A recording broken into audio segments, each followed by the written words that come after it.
Good afternoon on what is a warm, bright and sunny day. It is Tuesday, September the 5th. I've got a nice hot cup of tea.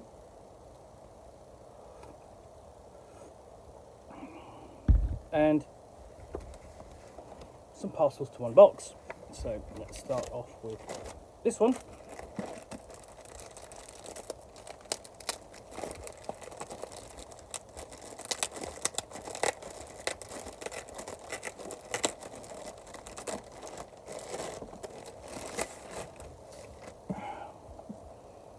And this is Barbarians at the Gate by Bryan, Burrough and John Helyar.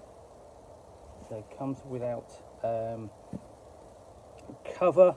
And so it's a little bit difficult to talk about because essentially this is, a blank book. No, So this is about a case of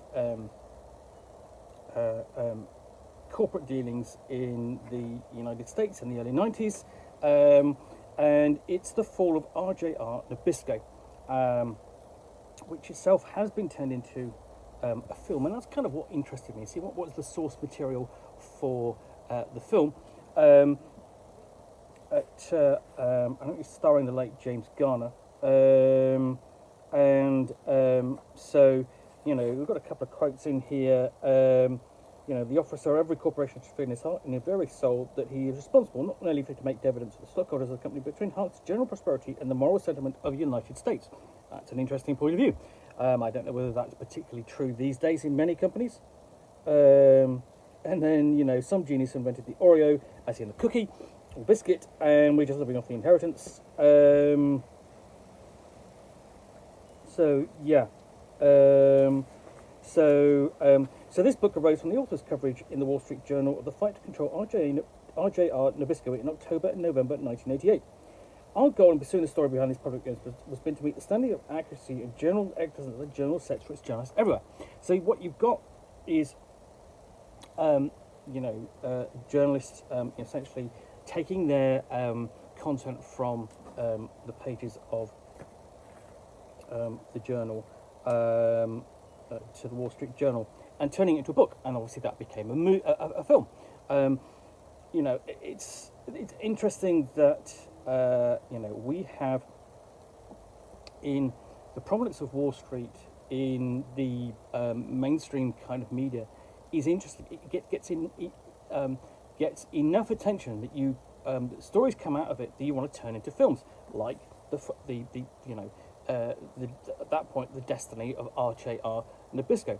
It's not quite the same here in the UK with the stock exchange, although their films have been made about it. You're also thinking about The Wolf of Wall Street, Michael Lewis's The Short, and stuff like that. So we have cast. The cast is depicted here. So here we have Adolphus Green, father of Nabisco products like the Oreo, Fig Newtons, and Animal Crackers.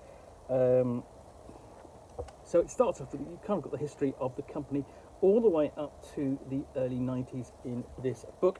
Here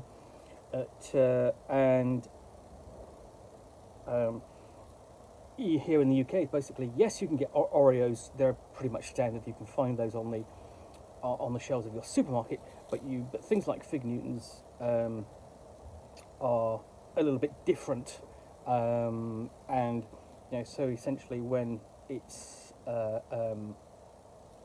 we visit the States on a couple occasions we do try these things to see what they're like, because you hear about them. Interested to see what the confectionery of the other country is, and some of it you can get some of it over here, but it's expensive because it's got to be imported. So I'm trying to remember. I don't even think I've had a Fig Newton. Essentially here we have essentially just a cast of hundreds here of the individuals involved in the fate of the company. So and then I was basically, I bought this on a whim, and it's interesting here that we do have a sort of like some of the cultural kind of impact of the event. So you actually have the cartoons that would have been published at the time, that would have been, satires upon the fate of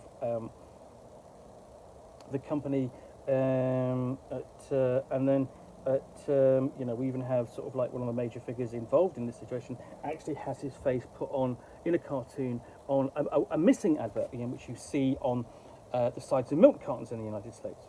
And then, it gives basically the fact that it's also covered in Time magazine. We have the cover from Time magazine in there as well. And even a parody, essentially, with the faces of the presidents on Mount Rushmore. I had to think about it there for a moment. So yeah, this will be an interesting book to read, I think, just to discover more. So yeah, that is Barbarians at the Gate by Bryan, Burrough and John Helyar, which I will add to the reading pile. Anyway, I hope you've enjoyed this unboxing of Nook. If you have, then please do click on the like button down below. And of course, if you've got any comments or feedback, I do appreciate you taking the time to post those. And lastly, if you want to be alerted to get more unboxings of the Nook, where you'll see me out here, typically with a package containing a book or game or role-playing supplement, in this case, a piece of journalism, then which I will unbox and chat about to the best extent of my knowledge for roughly 10 minutes or so, all of course accompanied by a nice cup of tea, then please do click on the subscribe button down below. Thanks again for watching. We'll be back again soon with another unboxing of the Nook. Bye for now.